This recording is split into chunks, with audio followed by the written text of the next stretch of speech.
તો રોકાણકારો સાથે કરોડોની છેતરપિંડી આચરનાર બીઝેડ ગ્રુપે રાજ્યના વિવિધ શહેરોમાં પોતાની ઓફિસ ખોલી હતી। સાબરકાંઠા, અરવલ્લી, મહેસાણા, અમરેલી સહિતના શહેરોમાં ઓફિસ ખોલી હતી।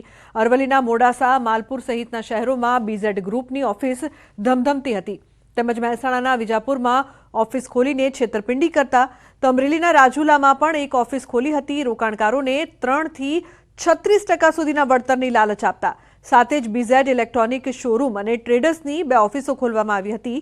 બીઝેડ બ્રાન્ડના ટીવી, એસી, વોશિંગ મશીન પણ વેચતા હતા।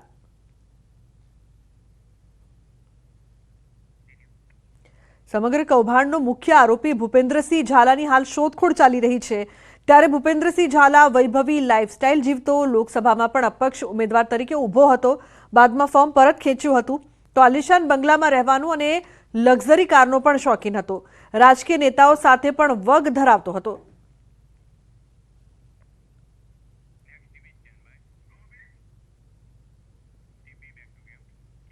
અન્ય સમાચાર અમદાવાદથી સાયબર ક્રાઇમને મળી છે મોટી સફળતા। 1.15 કરોડ ડિજિટલ અરેસ્ટ કેસમાં 5 સકંજામાં આવ્યા છે। બેંક કર્મચારી સહિતના આરોપીઓની ધરપકડ કરવામાં આવી છે। પાર્સલમાં ડ્રગ્સ હોવાનું કહીને પડાવતા હતા પૈસા। પોલીસે બેંક ખાતાઓમાં રૂપિયા સીઝ કર્યા છે।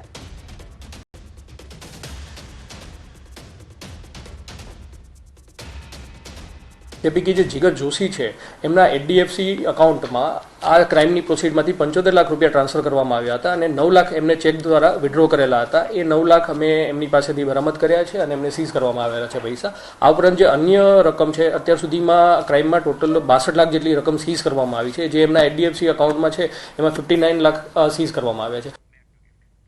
તો પાણીપુરીમાં ચણા ન આપતા જીવલેણ હુમલો કરવામાં આવ્યો। સુરતમાં પાણીપુરીનો વેપાર કરતા પિતા પુત્ર પર જીવલેણ હુમલો। ડચ ગાર્ડન પાસે અસામાજિક તત્વોનો આતંક અહીં જોવા મળ્યો। પાણીપુરી ખાવા માટે ચણા ન આપતા 3 લોકોએ હુમલો કર્યો। અલ્તમસ, અયાન અને મુસ્તફા નામના માથાભારે યુવકોનો આતંક અહીં જોવા મળી રહ્યો છે। પાણીપુરી વેચનાર યુવકને 3 ટપોરીઓએ છરીના ઘા માર્યા। પુત્રને બચાવવા વચ્ચે પડેલા પિતા પર પણ હુમલો કર્યો। લોખંડના સળિયાથી યુવક અને તેના પિતાને માર્યો ઢોરમાર। પિતા પુત્રને મારી નાખવાની પણ ધમકી આપી। ઘટનાને લઈને ટોળું એકત્રિત થતા હુમલાખોરો ભાગી ગયા હતા। હાલ પિતા પુત્ર હોસ્પિટલમાં સારવાર હેઠળ છે। અઠવા પોલીસ સ્ટેશનમાં ફરિયાદ નોંધાતા પોલીસે 3 આરોપીને ઝડપી પાડ્યા છે।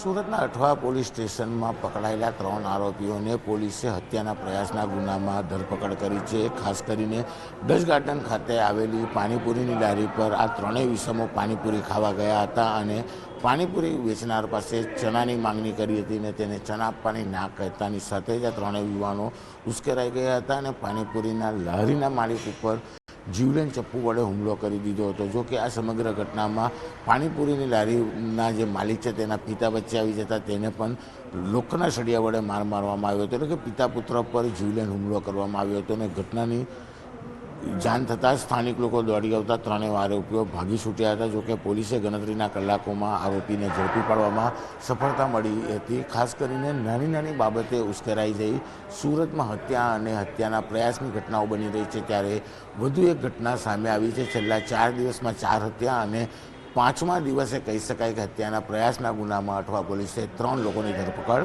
કરી છે। કેમેરામેન ભરત બ્રહ્મભટ્ટ સાથે કીર્તેશ પટેલ, ન્યૂઝ 18 ગુજરાતી, સુરત। અન્ય મહત્વપૂર્ણ સમાચારની વાત કરીએ તો બીએનએસની કલમ અને સસ્પેન્શન બાદ પીઆઈ પાદરિયા સામે આવ્યા। રાજકોટમાં જયંતિ સરધારા અને પીઆઈ સંજય પાદરિયા વચ્ચે થયેલ બબાલ મામલે પીઆઈએ અરજી કરી। પીઆઈ સંજય પાદરિયાએ તપાસ અધિકારી બીજે ચૌધરીને સંબોધીને અરજી કરી છે। સમગ્ર મામલે તટસ્થ તપાસ કરવા રજૂઆત કરી છે। તેના સામે નોંધવામાં આવેલ ફરિયાદ અન્વયે તટસ્થ તપાસ કરવાની માંગ કરી છે। બીએનએસની કલમ 109 મુજબ પ્રથમ દ્રષ્ટિએ તત્વો પુરવાર થતા નથી। પાદરિયાએ રજૂઆતમાં કહ્યું કે હથિયારના કુંદા મારીને જાનથી મારી નાખવાની ધમકી આપવાની હોવાની વાત તદ્દન ખોટી છે। શ્યામ પાર્ટી પ્લોટ ખાતે કુલ 64 જેટલા સીસીટીવી કેમેરા લગાવવામાં આવેલા છે, જે તમામ તપાસવા જરૂરી છે। શ્યામ પાર્ટી પ્લોટ ખાતે પોતાના સિવાય હાજર રહેલા 4 વ્યક્તિઓના નામ, નંબર સહિતની વિગતો પાદરિયા દ્વારા તપાસનીશ અધિકારીને આપવામાં આવી છે।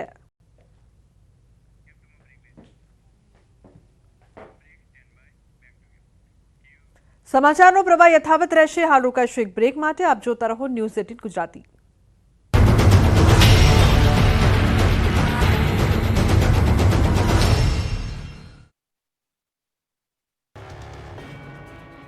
જુઓ કઈ રીતે નિયમો ભંગ કરનારાઓ પરેશાન થઈ રહ્યા છે।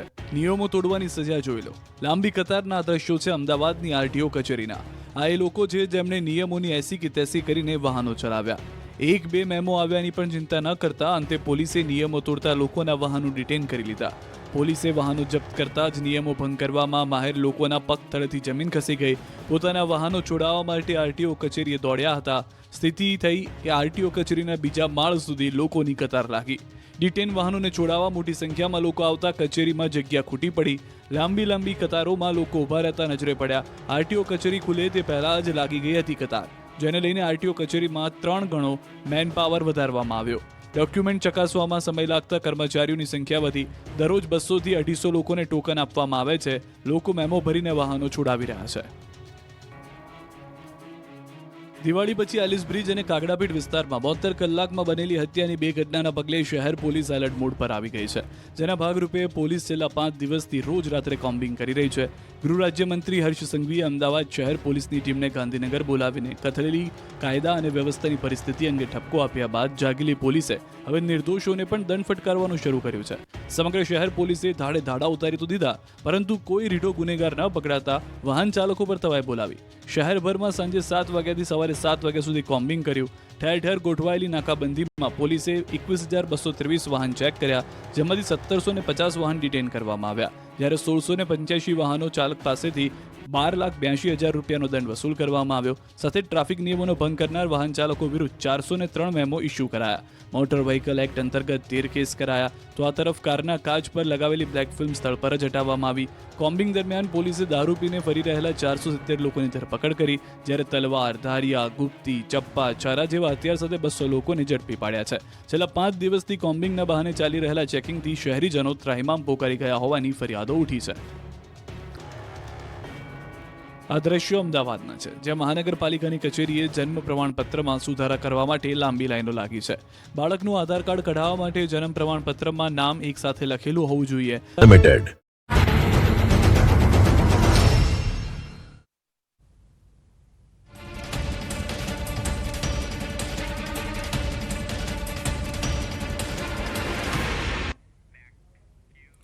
Welcome back. સમાચારમાં આગળ વાત કરીએ તો સૌ ભણે સૌ આગળ વધે સરકારનું આ સૂત્ર ક્યાંક પોકળ સાબિત થઈ રહ્યું હોય તેવું લાગી રહ્યું છે।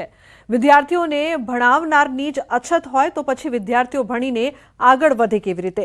વાત અહીં મહીસાગર જિલ્લાની કરવી છે, જ્યાં માધ્યમિક અને ઉચ્ચતર માધ્યમિક ગ્રાન્ટેડ 188 શાળા તેમજ 39 માધ્યમિક અને ઉચ્ચતર માધ્યમિક ખાનગીની શાળાઓ આવેલી છે। શાળાઓમાં 475 શિક્ષકોની જગ્યા ખાલી છે।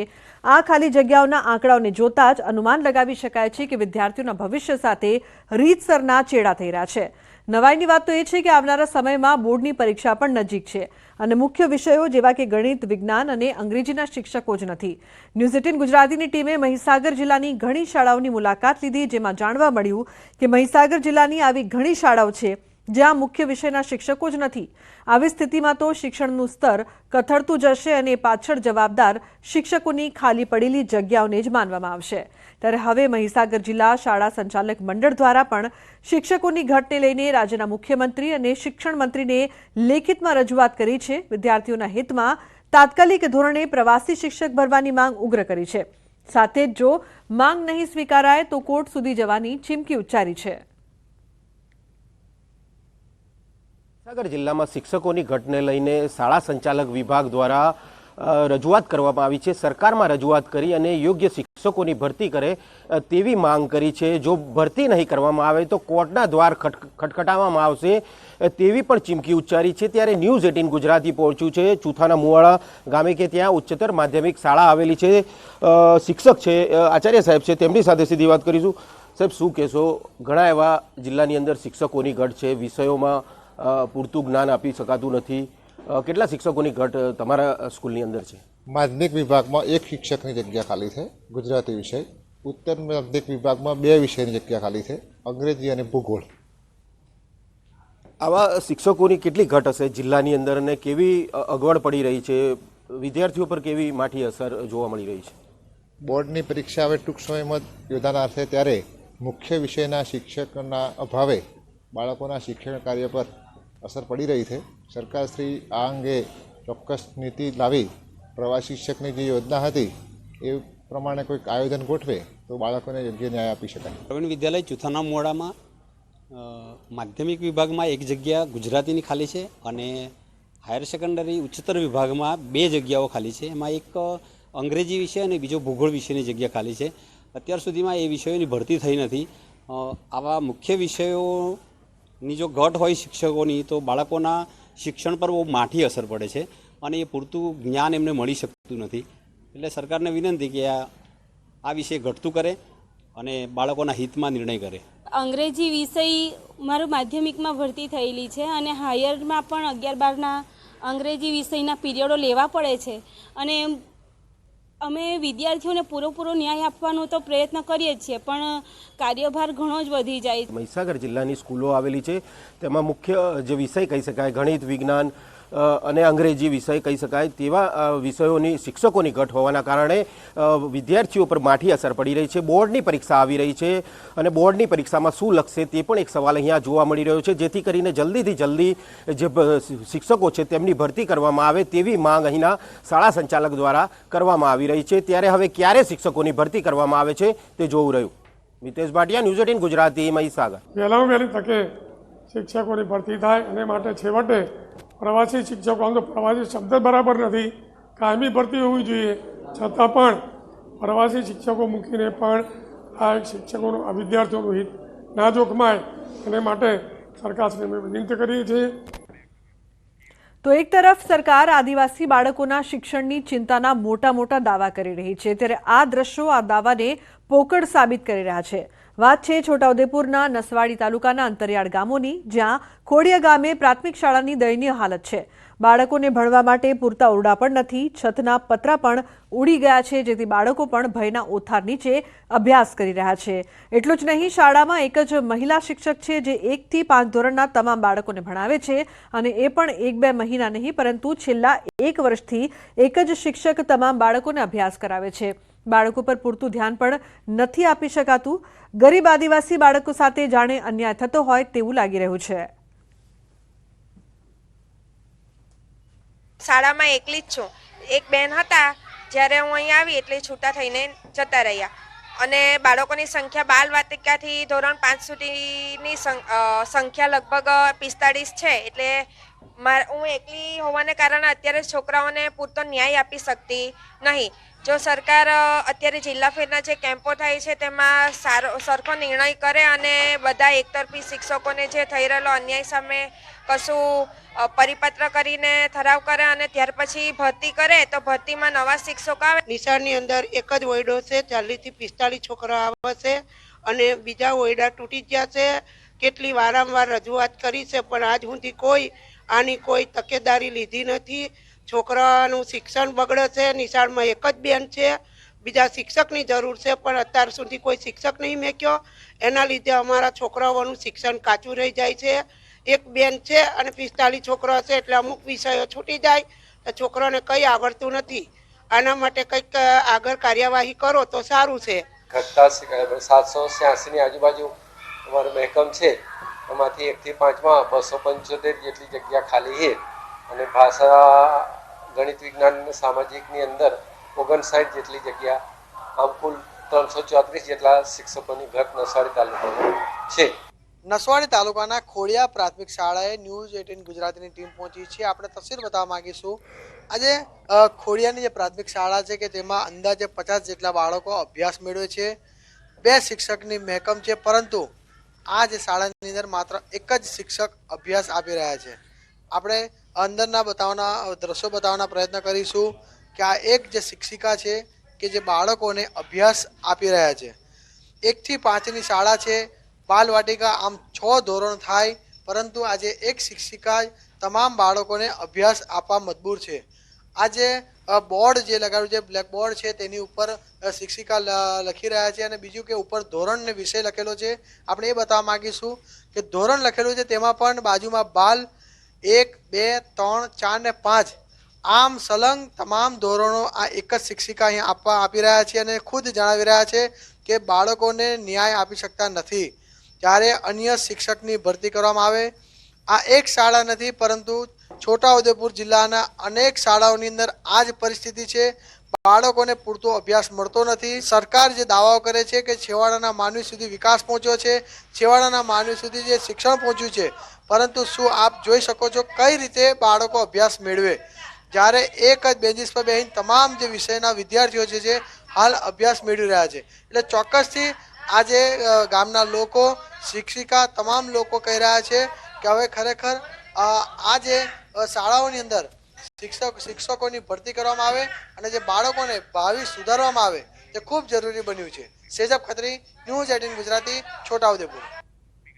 તો ભણશે ગુજરાત, આગળ વધશે ગુજરાત, પરંતુ વિદ્યાર્થીઓને ભણાવનાર શિક્ષકોની જો ઘટ હશે તો કઈ રીતે આગળ વધશે ગુજરાત? ન્યૂઝ 18 ગુજરાતીએ શિક્ષકોની ઘટ વિશે વધુ માહિતી એકત્રિત કરવા પંચમહાલ જિલ્લાના શાળાઓની મુલાકાત લીધી. ભણતર માટે અમે કાળજી રાખીએ પણ શાળાની અંદર પૂરેપૂરા શિક્ષકો નથી અને આવી રીતે લગભગ તમામ શાળાઓમાં આખા તાલુકા લેવલે, જિલ્લા લેવલનો આ જ પ્રશ્ન છે. તો અમારી શાળાની અંદર જો પૂરતા શિક્ષકો હોય વિષયવાર, તો દરેક શિક્ષકો દરેક વિષયનું બાળકોને સુખ શાંતિથી ભણાવી શકે. અને આ જો શિક્ષકો પૂરેપૂરા ના હોય તો અમારું બાળક 10મામાં કેવી રીતે પાસ થાય, બધા આગળ જતાં 12મામાં પણ પ્રશ્ન ઊભો થાય. અમારી શાળામાં માત્ર 2 જ શિક્ષકો છે, ગણિત, વિજ્ઞાન અને અંગ્રેજી. તો અમારે શિક્ષકોની જરૂર છે. સામાજિક વિજ્ઞાન, પશુપાલન, હિન્દી ને ગુજરાતી. તો અમારે સરકારને એક વિનંતી છે કે અમને 2 શિક્ષકો આપે. ગ્રામીણ સ્કૂલમાં અભ્યાસ કરીએ છીએ. મારા મમ્મી પપ્પા ખેડૂત છે, એ માટે અમે શહેરની સ્કૂલોમાં ભણી શકતા નથી, મોટી ફી ખર્ચી શકતા નથી. એ માટે સરકારને નિવેદન છે કે અમને 2 શિક્ષકો અપાવે. અખિલ ભારતીય રાષ્ટ્રીય શૈક્ષિક મહાસંઘ દ્વારા બાળકોના હિતમાં બાળકોના ભણતરને નુકસાન ના થાય તે અનુસંધાનને ધ્યાનમાં રાખી બીજી પર સરકારને માગણી કરી છે કે અત્યારે 31/10/2024ના રોજ જે શિક્ષક મિત્રો નિવૃત્ત થયા છે તેમજ અત્યારના ચાલુ વર્ષના સમય દરમિયાન જે વર્ગ વધારાની મંજૂરી આપી છે એવી જગ્યાઓ પણ શિક્ષકોની જગ્યા બાકી છે. તો એવી જગ્યાએ જ્ઞાન સહાયકોની ફાળવણી કરવી એ પણ અખિલ ભારતીય કક્ષાએથી માગણી કરવામાં આવી છે. જ્ઞાન સહાયકની ભરતી કેન્દ્રીય લેવલથી કેન્દ્રીયકૃત રીતે સરકારશ્રી કરે છે. તેમાં ઘણા બધા જિલ્લાઓ દૂરના શિક્ષક મિત્રો આવતા હોવાથી હાજર પણ થતા નથી. સમજો કે સુરત અને વલસાડ જિલ્લામાંથી આવતા હોય તો પંચમહાલ છે અથવા તો પછી કચ્છ છે એવા અંતરિયાળ વિસ્તારોમાં એ હાજર થતા નથી. તો ત્યાં પણ બાળકોનું શિક્ષણ કાર્ય બગડે છે. એટલે આપણે અખિલ ભારતીય રાષ્ટ્રીય શૈક્ષિક મહાસંઘ વતી એવી પણ માગણી કરવામાં આવી છે કે જિલ્લા કક્ષાએથી ભરતી કરવામાં આવે